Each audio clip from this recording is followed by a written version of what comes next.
السلام عليكم. المهم يعني عندي اليوم غادي ندير لكم واحد الماء تشربوه يوميا، تشربوه زعما يكون هو ماكم، هو الماء ديالكم. عندي هنا حامضه، وعندي هنايا هاد شويه السكينجبير باش باش ما زعما قداش كنعطيكم العبار باش ما تفوتوش لا دوز.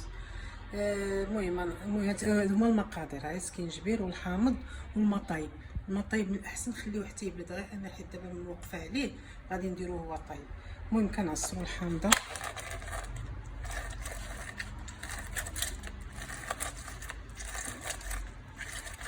هذا راه على وديت هاد كورونا هادي المهم فيه فيتامين سي، فيه فوتوكس، سميتو كيصفي الدم، كيدير كلشي.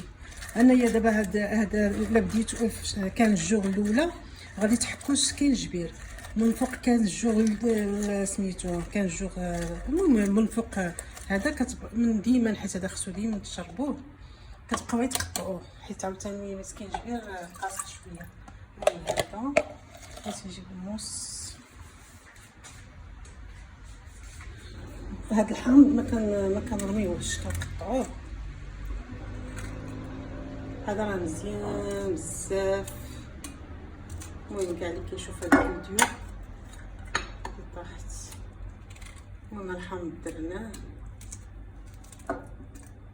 اللي بغى يحك سكينجبير يحكو، اللي ما بغاش يحكو ما يحكوش. دابا من الاحسن يحكو في الايامات الاولى في هذا كان الجوع، وفي الايامات الاخرى صافي يبقى يقطعوا طريفات صغار بحال الحامض، بحال اللي كنقطع الحامض. والحامضه ضروري ناخذ الماء ديالها نعصروه. لازم نغسل هادي.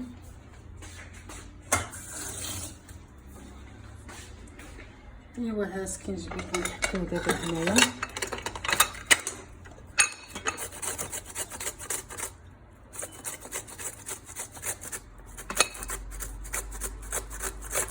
هذا مزيان، عارف الفوائد اللي في هذا. كاين اللي كيزيد الخيار، كاين اللي هذا، وحتى الطعم ديالو كيكون زوين، ولكن انا كنقول صافي بركه غير هذا سميتو الله يجعل البركه. المهم هذا عندي يوميا.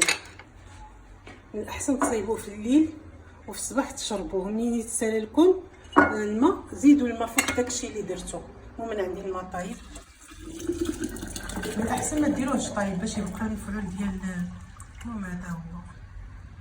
كيما هذا الماء هذا اللي عندي باقي في المقراش، فيما كنشرب كينقص كنزيد حتى كنكمل 12 ساعه. نورمالمون هذا الحامض والسكينجبير يبقى 12 ساعه صافي. صافي كنحيدوه، كنرميوه ونعاودو نديرو واحد اخر. المهم كنتمنى يفيدكم هذا الفيديو.